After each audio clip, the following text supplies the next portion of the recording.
ایک طلب کرنے والے نے عذاب طلب کیا جو نازل ہو کر رہے گا یعنی کافروں پر، اور کوئی اس کو ٹال نہ سکے گا، جو بلندیوں والے اللہ کی طرف سے نازل ہوگا، جس کی طرف روح القدس اور دوسرے فرشتے چڑھتے ہیں، اس روز نازل ہوگا جس کا طول 50,000 برس ہوگا۔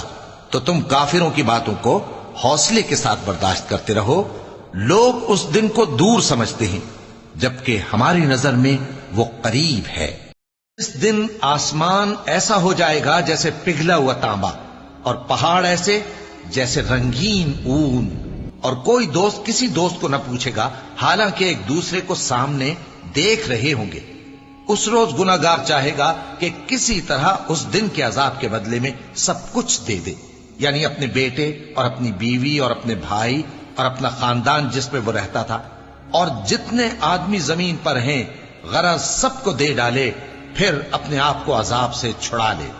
لیکن ایسا ہرگز نہیں ہوگا۔ وہ بھڑکتی ہوئی آگ ہے، کھال ادھیڑ کر کلیجہ نکال لینے والی۔ وہ ان لوگوں کو اپنی طرف بلائے گی جنہوں نے دین حق سے اعراض کیا اور منہ پھیر لیا، اور مال جمع کیا پھر سینت سینت کر رکھا۔